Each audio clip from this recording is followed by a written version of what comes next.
Class Live. We're talking about what you're talking about. Get real. No. Y'all, this just is stop. a sham. It's finally here. Drum roll. Welcome to DBL. Happy Monday, y'all. How we feeling? Good. We've been here refreshed. all day, and Tori just put her water away as we were coming on. First sip of water I've had all day. That's not good. Terrible. Yeah, you got to get it with the program. I know. I don't hydrate enough, and I will learn. All This is a right. lesson for me. Especially out here. It's terrible. Well, you're 40. I mean, yeah, you got time. All right, let's get to it. Matthew Perry is revealing more about his battle with addiction. He sat down with Diane Sawyer in an interview that will air later this week. So in a preview, he said at the height of his success, he was meeting with drug dealers and felt very alone. Let's watch. 55 Vicodin a day. 55. Yeah, I was in a coma and, escaped death really narrowly.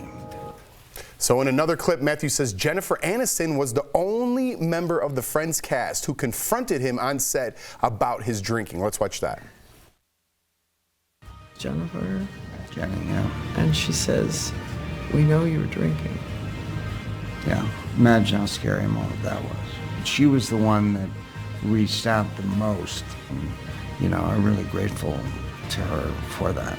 Like whisper.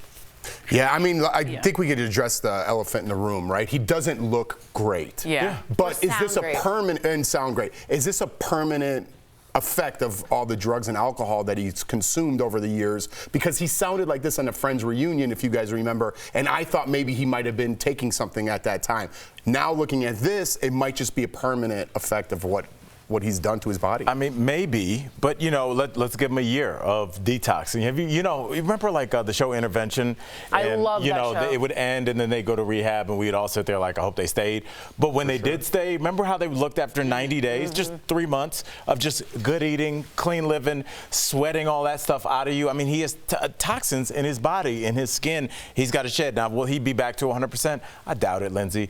But what he can do is get himself as right as he can and be an activist and an advocate for people that are like, if the guy from Friends, the most popular show of a decade, it can come back from this, so can I. It kind of makes me sad to see him like that because, you watch people in their youth or even in their healthiest stage, that could be at any age, and you see him now and it's like, man, like, I'm always just rooting for people. Yeah, and it just for kinda, sure. Yeah, it just kind of sucks to see him like that. Yeah, I have to say, first of all, I find it amazing. I watch every episode of Friends that Chandler was so messed up, or Matthew Perry, and yet his timing, his physical timing, his comedic timing was always like really right on the show, which I think is like incredibly impressive that he masked it. The other thing I thought was interesting is he said, Jennifer Aniston came up to me and said, we can smell it. We can tell that you're drinking. And if there's anyone out there that's dealing with that simple thing changed a lot for him. He said the episode he got married to Monica, they took him away in a sober pickup truck with a sober technician and took him directly to rehab after that episode. This iconic moment in this iconic show, he's marrying Monica and he's being taken away to rehab. And I want to address something you said really quickly when you said his timing and everything was so good. As a comic, that's one of the things I was worried about when I stopped drinking was like, oh, is my timing going to be off? His timing was not as good as it would have been had he been sober.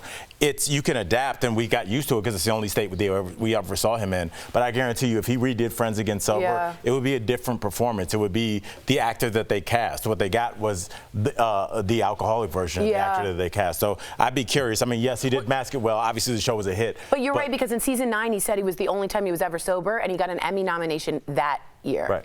People can tell. I thought it was interesting that no one said anything to him besides Jennifer Aniston because people usually want to avoid conflict. I know that. And so it's kind of like good on her to be like, I'm going to lean into this conflict a little bit and just let you know I really love you and I want to see you do better. That's tough. I wanted to address that too because none of the other cast members did, right? And I'm sure they smelled it too. I don't know if I'd be that first Jennifer Aniston to say, I think there's a problem because you don't want to be that guy. Right. I don't want to be that guy. They might retaliate and they might hate you for seeing that. And you could get in trouble for stirring up something. So I don't want to be that person doing it. So risky. I applaud him because we kind of knocked him down in the beginning. I applaud. He spent over $9 million. Is that right, Karen? On sobriety, $9 million. Wow. try to Best get 9 sober. million he's ever. Now he's doing this interview, so I applaud him. I applaud him for doing this interview and putting himself out there because I know he knows how he looks and sounds, Yeah. right? Wow. He's going to help somebody. We do have some information we want to give out, okay? So if you or anyone that you know, please take a look at the screen right here. You know what I mean?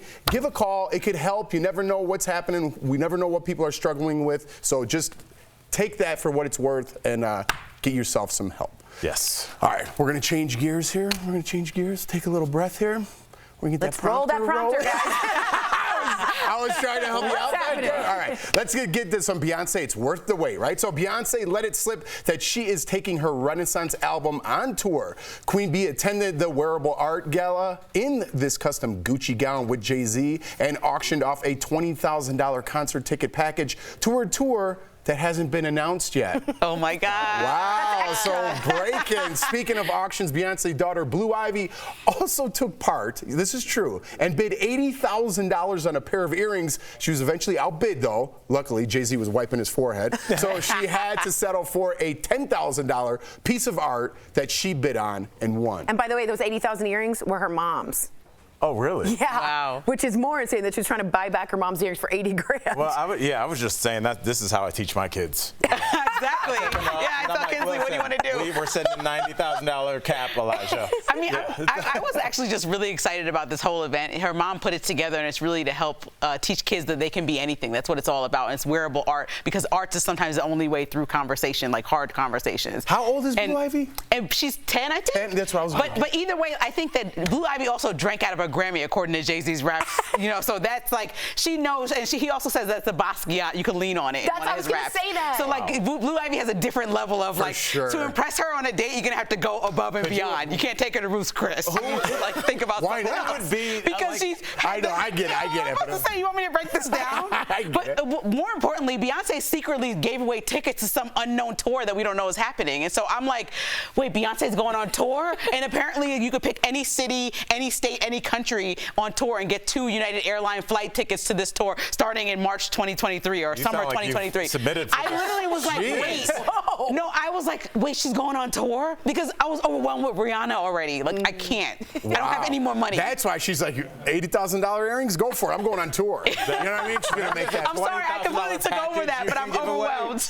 Yeah, it's a down payment on a house. I mean, that's going to be a heck of a tour. Wow, 10-year-old. Can I get the paddle? Sure. Yeah. You know what I mean? Everything. Boom, I got it. Coming up on DBL, our interview with Tamar Braxton. She tells us about her first impression of her surreal life castmates. I can't believe that's back. And some new movies crushed at the box office this weekend. We're going to talk all about them. Lindsay saw one. That's next. I did. You saw a movie? I went to the theater. Oh my gosh. At the shopping complex? Yes. Closed captioning provided by. Attention. I'm easily tickled, y'all. It doesn't take much. We're going to sit here and be right. I know y'all gonna be mad at me, but I'm just telling you the truth. You can smirk all you want. You don't have to tell me to go. Brad Pitt.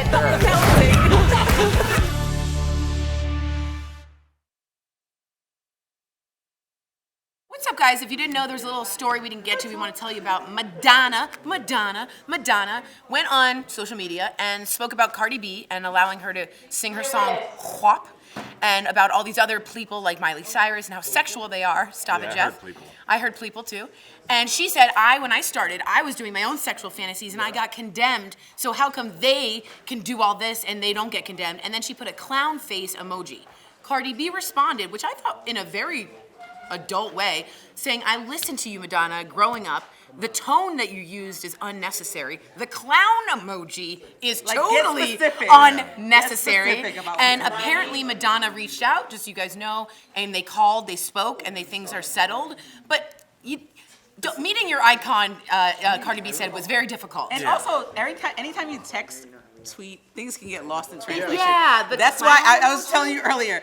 I like to just ask people, what did you mean by that? Right. Just like, because they might be like nothing, Right. and then you made up a whole story in your head about nothing, or you can just solve it there. But I read This seemed like some old school hate. Okay, let me look it up and It does. Like, why did you get to do it and I couldn't? Yeah. And I got backlash. But Cardi got backlash for everything she does. Icon. And you really only get that Yeah, it's if you're doing Dynamics something from that's going to Mother cause pushback, if you're going to change the paradigm, the way people are thinking. So I feel like Madonna had a great ride. She's continuing to have a great ride. And I felt like the shot she took was so unnecessary, especially for somebody that, you know, in another 2-3 months will be covering a story about how she is pushing, you know, female positivity and female, you know, upward mobility. And it's like, this is where you can't talk out of both sides of your mouth. I think all icons should follow the lead of Snoop Dogg. I think he gracefully ages, doesn't mind being called uncle. He knows his place. He's happy to do a show with Martha Stewart.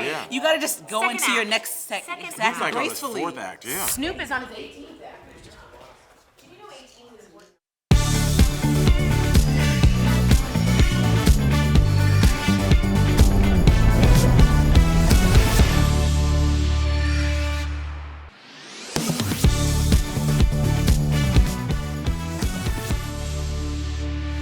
I'm not peaceful. Nor do I surrender. Here we go.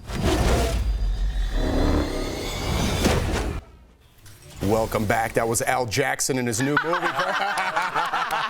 Al's been working out. Al's been working out. Yeah. All right, so that was The Rock. I know, very confusing. In his new superhero film, Black Adam, it smashed at the box office this weekend.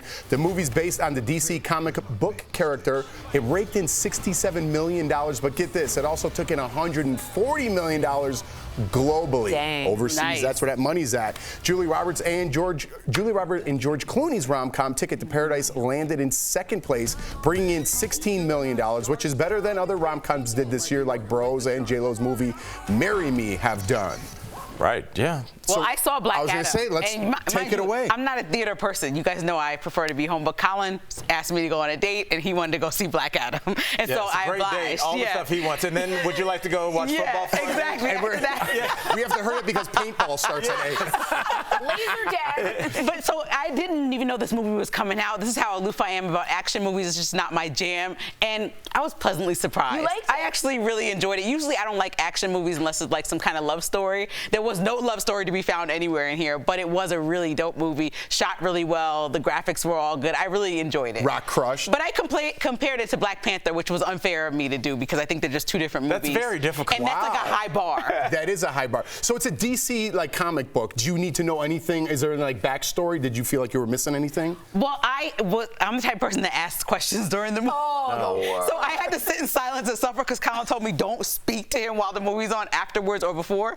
So I just said, wait, so is this, and there's a lot of questions. I don't want to ruin it for anyone. Okay. Are you going to see it? Okay. No, but I'm a question person too during the movie. Yeah, I need to know. Like, I got to get to the root of it. Who are they with? Figure it out. So stay after the credits. Like most people who watch these movies know, the credits roll and then other things happen. And then you're like, oh, then I had a million questions when that happened. So yeah. Are you guys? I don't say after the credits. You need to. There's a big moment. I know, but I won't be there for that second one. I don't have time to watch 47 movies about the superheroes punching each other. I don't know how people have the time. I get it. I respect it. It's not your genre. But no, it's just I feel intimidated. It's almost like video games. I feel like I'm so behind that I can't catch up. I know there's like you got to, and you're supposed to watch them in a certain order. Like I can't. Yeah, the Marvel, when it got to be like Endgames, Avengers, and Avengers Endgame. Yeah, you gotta quit. I was like, there's a lot, but I know they're all good. It's just not my genre either. But I will say the Rotten Tomato scores were not great for this movie, and yet people still went out in droves. So just know, if you ever were wondering, The Rock brings them in, no matter what the Rotten Tomatoes says. Well, that's what we talk about a lot on here. Superheroes. But like A-list actors get people to the box office. The draw's there. Right? Are you guys still, Lindsay's back at the theater. Are you guys back? Really quickly, I take issue with what you just did because you talked over Tori's point that was a really great one. The Rock brings in people to the movie theaters. I mean, profound. Just let that sit. Let our audience absorb that. He's a big star. There's this new movie coming out. It's an impossible mission with some guy, Thomas Cruise. I think people are going to check it out. I don't know. But the pandemic made movie theaters a question mark, and thought, would they come back? I will say this. I do think the movies that we're seeing post-pandemic are what I call a bowl of popcorn, meaning that they're not super deep. Right. They're Top Gun. Do you want to see some fighter jets? And they'll be loud? Yes, I do. Do you want to see The Rock smash buildings? Excuse me, Black Adam was really deep. There were a lot of storylines that were really deep. Yeah, it talked about like history, family, and it was a country that everyone didn't really, like the Justice League didn't really help out too much, so they come into this foreign country and it's like, oh, now you want to show up Justice League?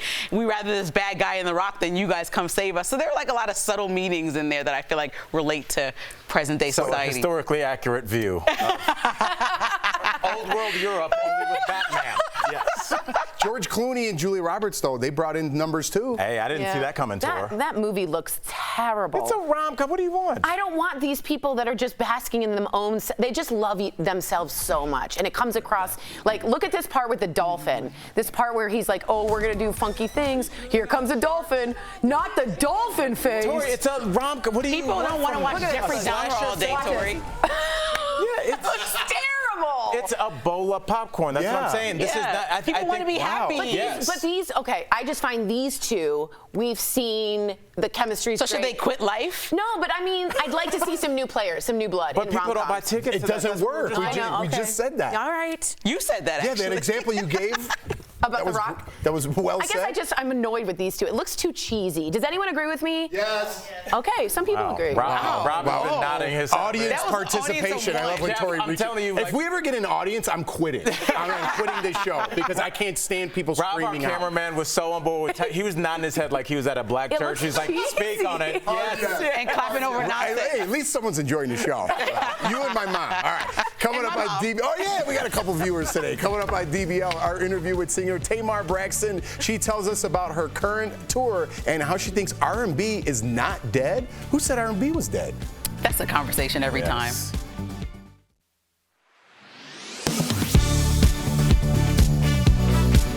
You may have started your day with a little yoga, going on a run, or to the gym because exercise is good for your health. So what do we know about exercise and breast cancer outcomes? Let's verify with these sources. This 2020 study, funded by and published in the Journal of the National Cancer Institute, looked at how physical activity impacted outcomes in high-risk breast cancer patients. Following more than 1,300 people for up to 15 years, it found regular physical activity before diagnosis and after treatment is associated with lower likelihood of death or the cancer coming back. The strongest correlation is among those who at least met minimum exercise guidelines, but even those who have lower levels of physical activity benefit. The National Institute of Health also encourages some level of activity among cancer survivors, citing research that shows it can help improve physical and mental health after debilitating treatments and enhance quality of life. Dr. Kala Visvanathan says we're learning more all the time about how important lifestyle factors are when it comes to breast cancer risk and treatment outcomes. I've really started to talk to people at a younger age now, so in their 20s and 30s, exercising regularly, eating a healthy diet, modest alcohol. If you can start early and move forward, it is helpful. Okay, so how much exercise? These are the current guidelines for physical activity in adults. Less sitting, more moving, at least 2.5 hours of moderate intensity or 1 hour and 15 minutes of vigorous intensity exercise per week, or some combination of that, preferably spread throughout the week. Adults should also do moderate to intense muscle strengthening activity involving all muscle groups 2 or more days a week. Today is a good day to start. With your Verify, I'm Abby Larico.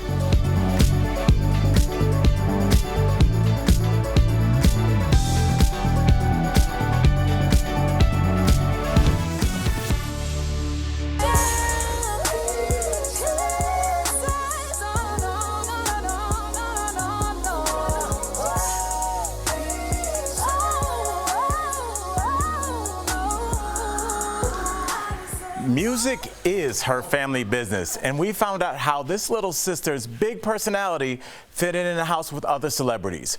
Earlier, we caught up with Grammy Award-winning artist Tamar Braxton. Check it out. Tamar, so good to see you. Hey, hey. Hi, good to see you guys. It's been forever. Okay, sis, let's get into it because I want to know, why did you decide to move into the surreal house with celebrities like Kim Coles, Dennis Rodman, and Stormy Daniels? Okay, first of all, I had no idea who was going to be in this house, right? But I did want to be a part of the show because I was such a huge fan as a kid. Watching that show used to bring me so much joy. Me and my sisters used to sit around and laugh our faces off. And I wanted my own experience, when the opportunity presented itself. So here I am. I can't wait. I cannot wait to see this. So what were some of the first impressions of your Surreal Life castmates? Tell us. Oh my God. I was the second person in the house. So the first person in the house was Dennis Rodman. So when I walked through the door, he was like, "Hey, how you doing?" And I was like, "Oh my God." Oh my God, this is going to be wild. Yep. And as people started coming into the house, it started to feel more calmer. And I was really grateful about that because, Dennis is funny. He's a firecracker at the same time. And so I was real grateful about the calmness that started to walk through the door. Balance. Yeah. I mean, you're talking about people coming in the door, but I want to know, if you could have kicked anyone out of the house, who would it have been and why? Because we all that person could go and I could still sleep well at night. Oh, yeah. Well, when I first met Stormy, I definitely didn't sleep well that night. My haunted doll, Susan. Her and her haunted doll she bought, I was not. That's this one. I was not here for it. I was like, I have gone through a lot of things in my life. I am not being taken out by Chucky's bride. Yeah. It was a lot going on. And I definitely wanted to put her out the first night. But then I got a chance, to get to know her. She has an amazing personality. A fun fact, we're birthday twins. Yeah. Yeah, it's on the same birthday. And so I come to find out that you can't really always judge a book by its cover. And sometimes it's really, best to get to know someone and know them for who they really truly are. And I'm really grateful about that. That's what's up. Oh, fairness and discernment. Yeah, exactly. Who would have thought? Yes. Who would have thought? All right. Who would have thought, child? Well, I know I've been thinking for quite some time, you and music, and you're currently touring with other R&B stars, including Keith Sweat, Tevin Campbell, Monica, and Escape. Why do you think Diddy and many others are debating if R&B is dead? I don't know, because it definitely isn't dead. We are touring around the country in arenas and we're selling out and all of the fans are showing up. And it's such a huge blessing to reconnect with our fans with the records that they love and the records that, made us who we are. And I just feel like, it's not dead for that reason in itself, because it's a strong connection, to who we are, and it's a strong connection to, the things that bring us the most wonderful memories. And it's definitely not dead, Diddy. I don't think he truly honestly believed that. I was going to say you were on tour with my adolescence, my coming of age, all those artists. I can tell you what summer. I can tell you where I was. It's just it's just, I cannot wait. Yeah. Well, yes, it's familiar and it's amazing. Another thing we can't wait for, you mentioned the fans, and us Tamartians want to know, when can we expect new music from you? Yeah, give us the tea. Oh, y'all so funny. Well, very, very soon. A lot of people don't know that Bishop T.D. Jakes and I just put out a project where I have a new record, and it's gospel. I know that's probably not what y'all want to hear right now. But I always want to hear gospel, child. I'm offended at that. Absolutely, we have some gospel. Talk to us. When can we find this? Where can we find this? It's on the Thou Art Loosed album, and it's a song with myself and The New Breed with Israel Houghton. And it's called Glory, and we will be performing it very soon. I'm going to make an announcement, and I'm really excited about it. And as far as the R&B, y'all got to wait till next year. Okay. But it's definitely coming. And I'm really excited about it. Nice. Tamar, you've got so many things. You've got so many things up your sleeve. Congratulations. And DBL Nation, The Surreal Life returns to VH1 tonight. Yes. We'll be right back. Thank you so much, Tamar. Thank you, Tamar. As always, thank you. Thank you. Promotional consideration is brought to you by...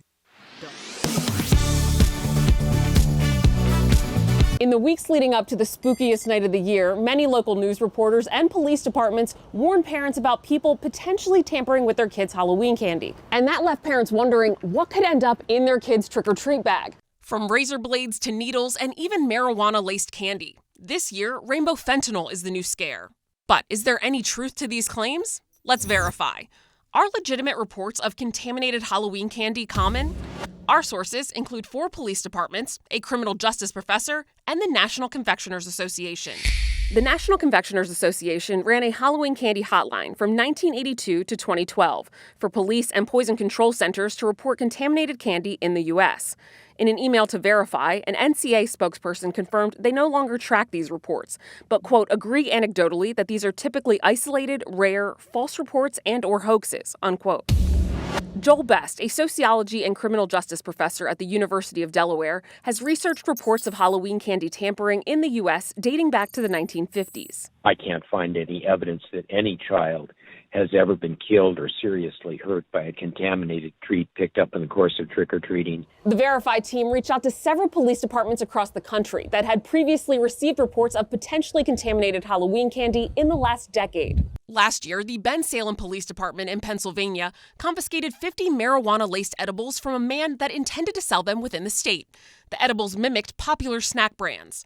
According to Frederick Herron, director of public safety for the Ben Salem Police Department, the incident was not connected to Halloween and confirmed his department hasn't received any reports of contaminated candy being given to children in the past. In 2015, police in Winchester, Indiana, received reports about a razor blade found in a candy bar.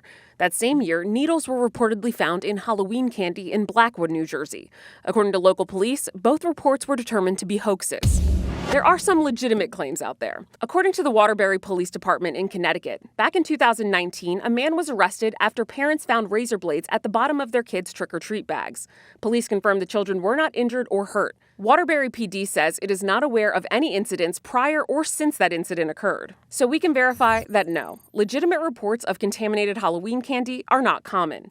According to the National Safety Council, it's cars, not candy, that pose the biggest threat to kids on Halloween. Their data indicates children are more than twice as likely to be hit or killed by a car on Halloween than any other day of the year. With your Verify, I'm Ariande Till. Tax brackets are changing to help your bottom line. Let's connect the dots.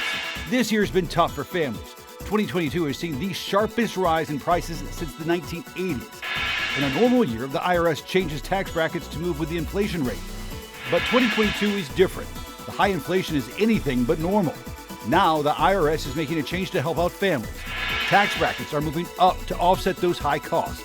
So if your salary isn't rising with inflation, you'll likely fall into a lower tax bracket in 2023. That means the government could take less money out of your pocket, especially those who are low income. All of this to help Americans keep up with rising prices. And that is Connecting the Dots.